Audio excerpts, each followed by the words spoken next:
Pathway है माइटोजन activated protein kinase pathway, इसको short form में हम MAPK पाथवे भी बोलते हैं, ठीक है। और ये इमेज देख रहे हो, तो इसमें जो ये सेंटर वाला पाथवे, हम ये वाला पाथवे डिस्कस करने वाले हैं, ठीक है। अब कैंसर बायोलॉजी के लिए तो ये पाथवे इंपॉर्टेंट है, पर इन जनरल ये एक नॉर्मल पाथवे है जो हमारे सेल्स में होता है, ठीक है। कैंसर बायोलॉजी में इसलिए पढ़ते हैं बिकॉज हम वहाँ पे ये देखते हैं कि ये जो पाथवेज हैं इनमें क्या मतलब किस तरीके से ये पाथवेज चेंज हो रहे हैं, ट्यूमर सेल्स जो हैं, how tumour cells are interfering with these pathways for their benefits. तो जो बेसिक पाथवे है, तुम ये डायग्राम देखो यार, ये डायग्राम है, ये सेंटर में जो डायग्राम है, तो ये पूरा पाथवे एक्चुअली, ठीक है। और इसी को हम डिस्कस करने वाले हैं स्टेप बाय स्टेप। अब 2-3 चीज़ समझते हैं पाथवे एक्सप्लेन करने से पहले, ठीक है। एक कि रिसेप्टर्स क्या होते हैं, हम सबको पता है रिसेप्टर्स प्रोटीन से बने होते हैं, ठीक है, इन सिंपल वर्ड्स। और ये जो रिसेप्टर्स हैं जिनकी हम बात करने वाले हैं इस पाथवे में, इनको बोलते हैं RTKs, रिसेप्टर टायरोसिन काइनेसेस। क्यों बोलते हैं ये बताता हूँ मैं। पहले ये समझते हैं कि इस रिसेप्टर का स्ट्रक्चर कैसा होता है, ठीक है। तो ये जो रिसेप्टर है इसके 3 पार्ट्स होते हैं। एक पार्ट है जिसको बोलते हैं हम एक्टोडोमेन। एक्टोडोमेन मतलब आउटसाइड, जो सेल मेम्ब्रेन के बाहर की तरफ है, मतलब ये वाला पार्ट, ठीक है। और एक होता है ट्रांस मेम्ब्रेन डोमेन, जो कि ये मेम्ब्रेन में दिख रहा है, ये अंदर है। अब ट्रांस मेम्ब्रेन डोमेन, भाई हमको पता है कि जो हमारी लिपिड बाइलेयर है वो हाइड्रोफोबिक होती है, तो ऑब्वियसली जो ट्रांस मेम्ब्रेन डोमेन होगी इसमें जो अमीनो एसिड्स होंगे वो कैसे होंगे, मोस्टली हाइड्रोफोबिक होंगे, ठीक है। और तीसरा होता है इसका ये साइटोसोलिक डोमेन, मतलब वो डोमेन जो साइटोसोल के अंदर है, साइटोप्लाज्म के अंदर है, ठीक है। अच्छा, एक और चीज़, अगर 11th-12th की बायोलॉजी पढ़ी होगी तो फ्लूइड मॉडल याद होगा। तो ये जो रिसेप्टर्स होते हैं ना मेम्ब्रेन में, ये मूव करते रहते हैं, ठीक है। ये बहुत इंपॉर्टेंट है जानना कि ये जो रिसेप्टर्स हैं मेम्ब्रेन के अंदर, ये मूव करते रहते हैं। ये ऐसा नहीं कि एक जगह रुका हुआ है, रहते मेम्ब्रेन से जुड़े हुए हैं। बिकॉज जो ट्रांस मेम्ब्रेन रीजन है, ये वाला जो ट्रांस मेम्ब्रेन रीजन है, ये इंटरैक्ट करता है मेम्ब्रेन के साथ, हाइड्रोफोबिक मेम्ब्रेन के साथ, बट ये मूव करते रहते हैं, ठीक है। उसके बाद एक और चीज़ समझते हैं, काइनेसिस क्या होते हैं। तो काइनेसिस वो एंजाइम होते हैं, और बहुत इंपॉर्टेंट एंजाइम्स हैं काइनेसिस एक्चुअली हमारे सेल्स के अंदर। तो ये वो एंजाइम्स हैं जो जिनका काम है फॉस्फोराइलेट करना। फॉस्फोराइलेट मतलब ATP से फॉस्फेट ग्रुप लिया और उसको ऐड कर दिया किसी मॉलिक्यूल के ऊपर। For example in this case हम बात करेंगे प्रोटीन के ऊपर, ठीक है। तो अब जैसे मैंने बताया था कि ये जो रिसेप्टर है इसको क्या बोलते हैं हम, रिसेप्टर टायरोसिन काइनेस, ठीक है। तो टायरोसिन काइनेस इसलिए बोल रहे हैं क्योंकि ये जो रिसेप्टर है, रिसेप्टर का काम क्या है भाई, कि कोई लिगेंड आएगा, ठीक है, वो रिसेप्टर से बाइंड करेगा। जब रिसेप्टर से बाइंड करेगा, ठीक है, for example in this case green वाला लिगेंड है, ये रिसेप्टर से बाइंड करेगा, कोई मैसेज जो है वो सेल के बाहर से सेल के अंदर आएगा, ठीक है। रिसेप्टर का काम यही है। पर ये जो रिसेप्टर है इसके पास एक एक्टिविटी होती है, ठीक है, अंदर की तरफ जो इसका साइटोसोलिक डोमेन है ना, उसमें वो एक्टिविटी क्या है, वो है इसकी काइनेस एक्टिविटी, ठीक है। तो रिसर्चर्स ने भाई, अच्छा इसकी काइनेस एक्टिविटी होती है, सही बात, ठीक है।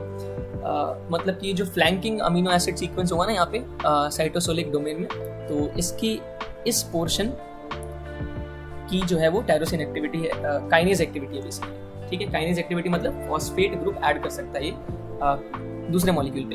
अच्छा, एक और इंटरेस्टिंग स्टोरी है कि पहले रिसर्चर्स को ये लगा था कि ये जो नीचे साइटोसोलिक डोमेन है, काइनेस डोमेन इसकी, ठीक है, ये ऑटो फॉस्फोराइलेशन शो करता है। मतलब ये खुद को, काइनेस तो है पर खुद में फॉस्फेट ग्रुप ऐड करता है। पर ये स्टोरी मैंने अभी इसलिए बताई है क्योंकि बाद में हम जब पूरा प्रोसेस देखेंगे तो एग्जैक्टली बाद में कुछ और पता चला था इसके रिगार्डिंग, वो मैं बताऊंगा, ठीक है। तो हमको पता चल गया रिसेप्टर्स क्या होते हैं, हमको ये पता चलेगा कि भाई काइनेसिस क्या है, ठीक है, और काइनेसिस का फंक्शन क्या होता है, वो बहुत ज़रूरी है। याद रखना कि सेल के अंदर बहुत सारे मेटाबॉलिक पाथवेज ऐसे हैं, ठीक है, सिग्नलिंग पाथवेज ऐसे होते हैं जहाँ पर ये काइनेसिस बहुत इंपॉर्टेंट रोल प्ले कर रहे होते हैं। मतलब कि हम किसी प्रोटीन को एक्टिवेट कर सकते हैं बाय फॉस्फोराइलेटिंग दैट प्रोटीन, और इनएक्टिवेट कर सकते हैं बाय फॉस्फोराइलेटिंग और डीफॉस्फोराइलेटिंग। मतलब फॉस्फेट ग्रुप ऐड करके तुम किसी प्रोटीन को एक्टिवेट भी कर सकते हो और डीएक्टिवेट भी कर सकते हो, और वाइस वर्सा, ठीक है। अब इस पाथवे को समझते हैं स्टेप बाय स्टेप कैसे होता है। तो देखो भाई, जैसे ये तुम्हारा समझ लो कि जैसे मैंने बोला ना रिसेप्टर टायरोसिन काइनेस, तो ये होता है तुम्हारा PDGF beta, platelet derived growth factor beta. तुमको मतलब नहीं है क्या कर रहा है, हमको पाथवे समझना है। तो ये जो PDGF है ये रिसेप्टर टायरोसिन काइनेस मतलब एक ऐसा रिसेप्टर है, ठीक है। देख रहे हो तुम इसकी ये एक्टोडोमेन, ये ट्रांसमेरेंट डोमेन और ये साइटोसोलिक डोमेन, अब होता क्या है, प्रोसेस कैसे चलता है स्टेप बाय स्टेप। तो ये हमारी मेन इमेज है इधर वाली, और इस साइड वाली इसको हम रेफर करेंगे बीच बीच में कुछ चीज़ें एक्सप्लेन करने के लिए, उनको समझने के लिए, ठीक है। तो देखो ये ग्रीन वाला लीगेंड है। लीगेंड यहाँ पर अगर इस पर्टिकुलर पाथवे की बात करते हैं, देखो ग्रोथ फैक्टर है, ठीक है। ग्रोथ फैक्टर का काम क्या होता है? ग्रोथ फैक्टर का काम होता है ग्रोथ सिग्नल सेल्स तक पहुंचाना, मतलब सेल प्रोलिफरेशन। मतलब मान लो कि किसी सेल में अगर ग्रोथ फैक्टर ज्यादा है तो मतलब वो ज्यादा प्रोलिफरेट करेगा, ठीक। तो ये ग्रीन वाला समझ लो कि लीगेंड है, ये भाई रिलीज हुआ, ठीक है, तो हमारे सेल के पास आया और बाहर की तरफ ये जाके इस देख रहे हो फिट हो गया यहाँ पे इस एक्टोडोमेन में।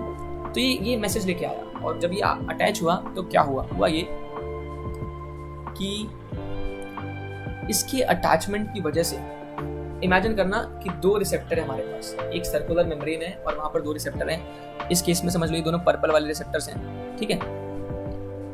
और इन पे क्या है, लीगेंड आके बाइंड किया, लीगेंड आके बाइंड किया। तो लीगेंड के बाइंड होने से इनका हो गया डाइमराइजेशन। पहले ये मोनोमर्स थे, अब ये डाइमर्स हो गए, मतलब दोनों जुड़ गए। तुम देख सकते हो अब ये जुड़ गए, लीगेंड बाइंड करने के बाद ये जुड़े, पहले ये सिंगल थे। अब यहाँ पे दो चीजें होती हैं, या तो कोई सिंगल लीगेंड आया जिसकी दो डोमेन्स हो, ठीक है, और वो उसकी एक डोमेन जो है वो बाइंड करे एक रिसेप्टर के साथ, दूसरी डोमेन बाइंड करे दूसरे रिसेप्टर के साथ, और इस प्रोसेस के बाद क्या हो कि वो जो लीगेंड के थ्रू वो दोनों रिसेप्टर्स क्या हो, डाइमराइज हो जाए। या फिर एक दूसरा केस भी होता है, दूसरा केस क्या होता है कि दो अलग अलग लीगेंड्स दो सिमिलर रिसेप्टर्स के साथ बाइंड कर रहे हैं, और जब वो बाइंड कर रहे हैं, जैसे मैंने बताया था स्टार्टिंग में कि ये रिसेप्टर्स जो हैं वो सेल मेम्ब्रेन में मूव करते रहते हैं, ठीक है। तो लीगेंड बाइंडिंग की वजह से इनमें ना एक दूसरे के लिए एफिनिटी आ गई, और ये क्या हो गए, डाइमराइज हो गए। ये क्या हो गए, डाइमराइज हो गए। तो अब यहाँ पर हमें ये समझ में आ गया कि ग्रोथ फैक्टर सिग्नल लेके आया और उसने जो सिग्नल है वो सेल मेम्ब्रेन तक तो पहुंचा दिया। अब आगे क्या हो रहा है, तो इस डाइमराइजेशन के बाद क्या होता है, इस डाइमराइजेशन के बाद होता है फॉस्फोराइलेशन। हमने कहा कि जो इनर वाली डोमेन है, देखो टी के मतलब टायरोसिन काइनेज, इसकी है काइनेज एक्टिविटी, मतलब कि फॉस्फोराइलेट कर सकता है ये। मैंने बताया था पहले रिसर्चर्स को लगा कि ये ऑटोफॉस्फोराइलेट करता है, पर बाद में क्या पता चला कि यहाँ पे ट्रांसफॉस्फोराइलेशन होता है, मतलब कि ये वाली डोमेन जो है वो इसको फॉस्फोराइलेट करती है, और ये वाली डोमेन जो है वो इसको फॉस्फोराइलेट करती है, मतलब ये एक दूसरे को फॉस्फोराइलेट करते हैं। और फॉस्फोराइलेशन से यहाँ पर बेसिकली होता क्या है, एक्टिवेशन होता है, मतलब कि एक्टिवेट हो गए, ठीक है। अब एक्टिवेट होने से क्या होता है इसको हम डिस्कस करेंगे। अब इस डायग्राम को देखते हैं, ये पीडीजी बीटा वाला डायग्राम है, ठीक है। यहाँ पर ये देखो कि ये फॉस्फोराइलेट हो गया, ठीक है, ये मतलब ये इसकी एक्टिवेटेड स्टेट में है। अब इसकी वजह से क्या हो, और हमको ये भी पता है कि ये वाला जो साइटोसोलिक वाला जो रीजन है इस फ्लैंकिंग पेप्टाइड, ये क्या कर रहा है, ये ऐसा इसको मतलब कि साइटोसोल के अंदर ऐसा लटका हुआ है, ठीक है।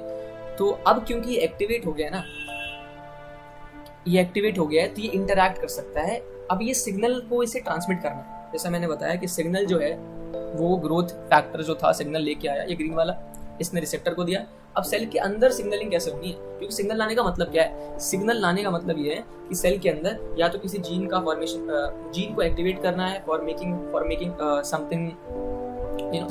सम प्रोटीन, ठीक है, या फिर किसी प्रोटीन के सिंथेसिस को रोक देना है, ठीक है। तो और भी काम हो सकते हैं, मतलब कुछ पर्पस है सिग्नल के लाने का। तो सिग्नल आने के बाद अंदर कुछ कैस्केड चलना चाहिए। कैस्केड मतलब सीरीज ऑफ मॉलिक्यूल्स जो है वो एक्टिवेट होंगे वन बाय वन, ठीक है, और उसके बाद एट द एंड वो अपना काम करेंगे, जीन को एक्टिवेट करना या जीन को सप्रेस करना, एंड सो ऑन, ठीक है। होता क्या है कि साइटोप्लाज्म में हमारे पास बहुत सारे प्रोटीन्स है ना, तो हमने एक कॉमन चीज नोटिस की, और याद रखना मैं वापस ये बताता हूँ कि ये सिर्फ एक पाथवे, जो हम ये MAP के ये पाथवे पढ़ रहे हैं ना, ये एक पाथवे है, ठीक है। ऐसे बहुत सारे अलग अलग पाथवेज भी हैं, पर ये एक इंपॉर्टेंट पाथवे इसलिए हम डिस्कस कर रहे हैं। तो मैं ये बता रहा था कि बहुत सारे ऐसे प्रोटीन्स होते हैं, ठीक है। अच्छा, हमको पता है प्रोटीन्स की अलग अलग डोमेन्स होती है, एक 3D कॉन्फ़िगरेशन होता है, तो उन प्रोटीन्स की ना एक डोमेन होती है SH2 डोमेन, ठीक है। अब मैं स्पेसिफिकली इस पाथवे जो प्रोटीन्स इस पाथवे में एक्ट करते हैं उन प्रोटीन्स की बात कर रहा हूँ। तो उनके पास क्या होती है, एक SH2 डोमेन होती है, मतलब एक हिस्सा होता है जिसको इमेजिन करो, ठीक है, एक हिस्सा होता है जिसका नाम SH2 है। अब ये जो SH2 डोमेन है, इसकी एक खास बात है, इसकी एफिनिटी होती है टुवर्ड्स फॉस्फोटायरोसिन ओलिगोपेप्टाइड्स। अब मैंने क्या बोला, फॉस्फोटायरोसिन ओलिगोपेप्टाइड्स, हम बात कर रहे हैं टायरोसिन काइनेजेस की। तो यहाँ पर इस प्रोटीन में ये जो फ्लैंकिंग रीजन था इसके अंदर जितने भी टायरोसिन रेसिड्यूज थे, टायरोसिन पता है ना भाई अमीनो एसिड होता है, तो इसके अंदर जितने भी टायरोसिन रेसिड्यूज थे वो क्या हुए, वो हो गए फॉस्फोराइलेट। तो उनको हमने बोला फॉस्फोटायरोसिन। ओलिगोपेप्टाइड, मैंने ऐसा बताया कि कुछ ऐसे प्रोटीन्स होते हैं जो इस पाथवे में एक्ट करते हैं, उनकी एक SH2 डोमेन होती है और उस SH2 डोमेन की एफिनिटी होती है टुवर्ड्स दीज फॉस्फोटायरोसिन ओलिगोपेप्टाइड्स। ठीक है, तो हमको पता है कि ये वाला हिस्सा भाई लटका हुआ है साइटोसोल के अंदर, अभी एक्टिव भी हो चुका है ना। एक्टिव हो गया मतलब, एक्टिव होने का मतलब ये है कि ये फॉस्फोराइलेट हो चुका है।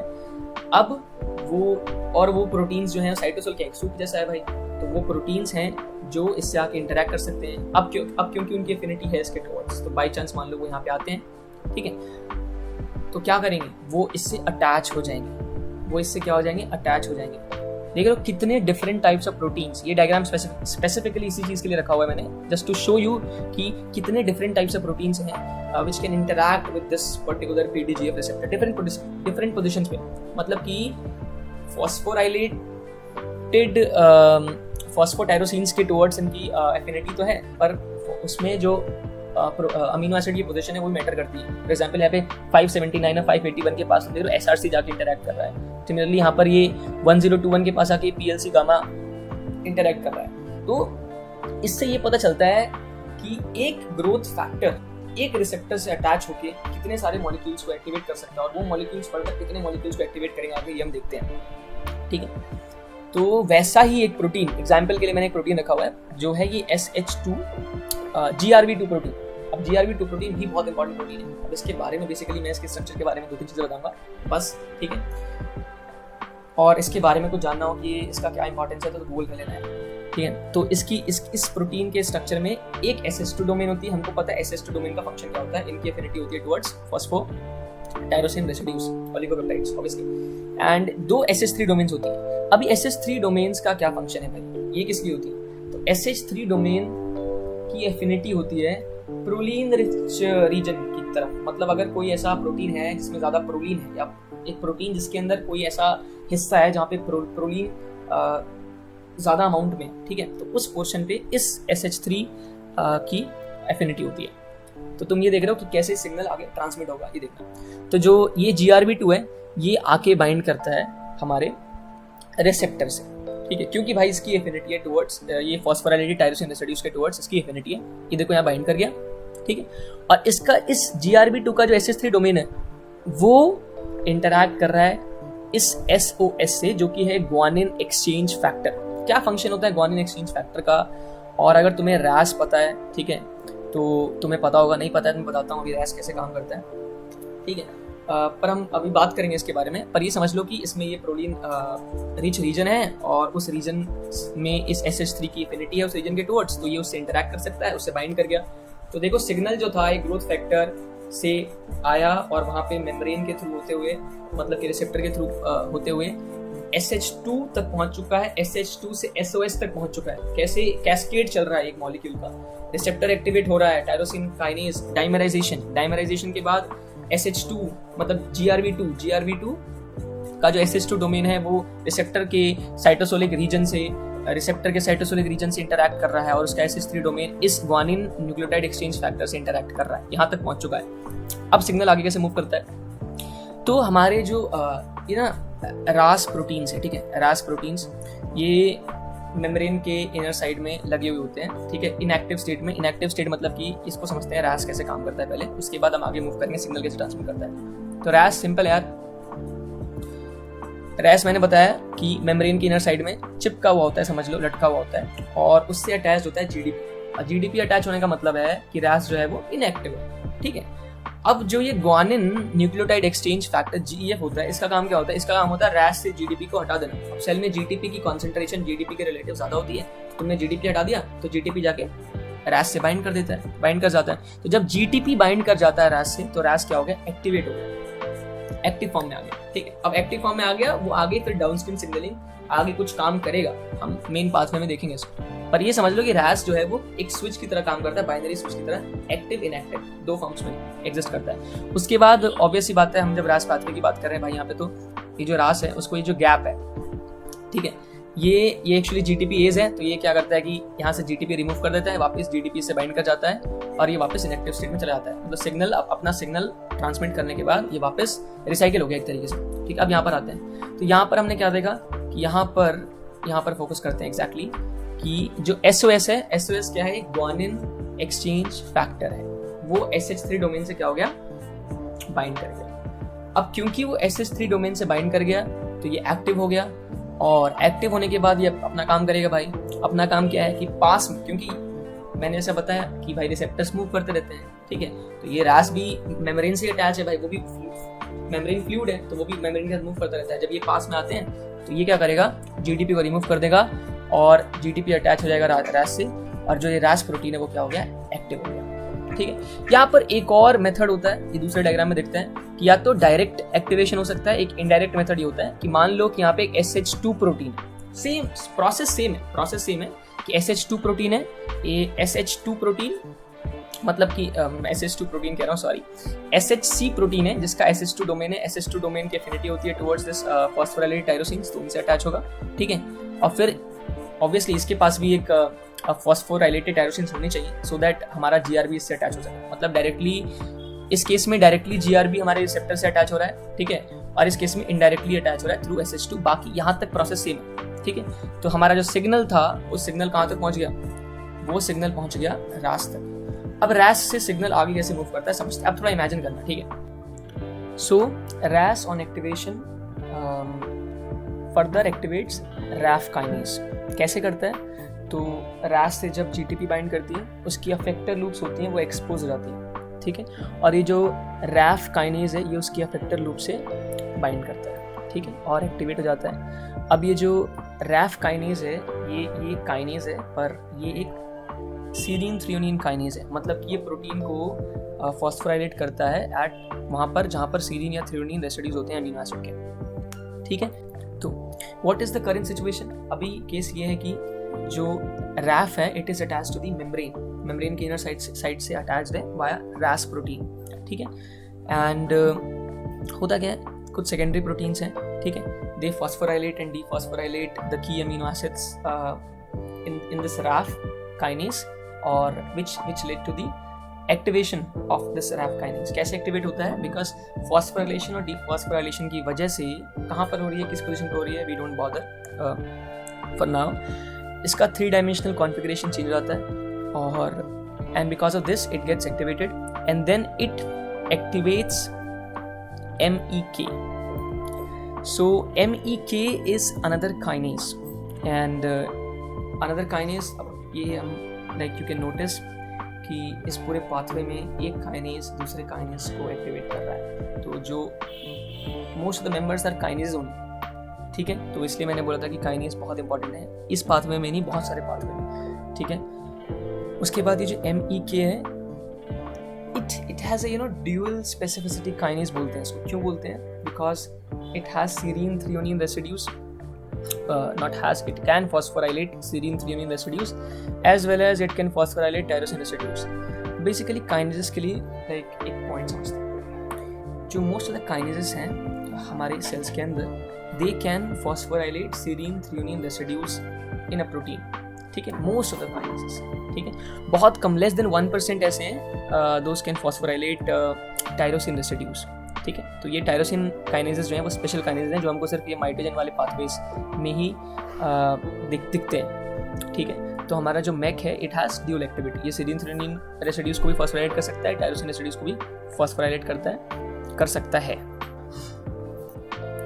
So MEK further phosphorylates 2 other kinases, we call them extracellular signal regulated kinase 1 and kinase 2, in short ERK1 ERK2।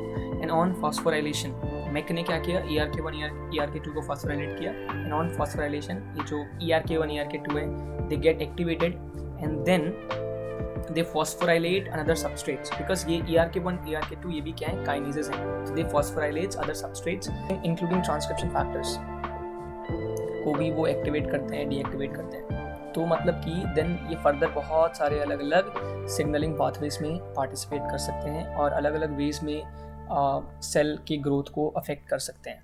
Thank you for watching this video and अगर पसंद आया प्लीज़ लाइक इट।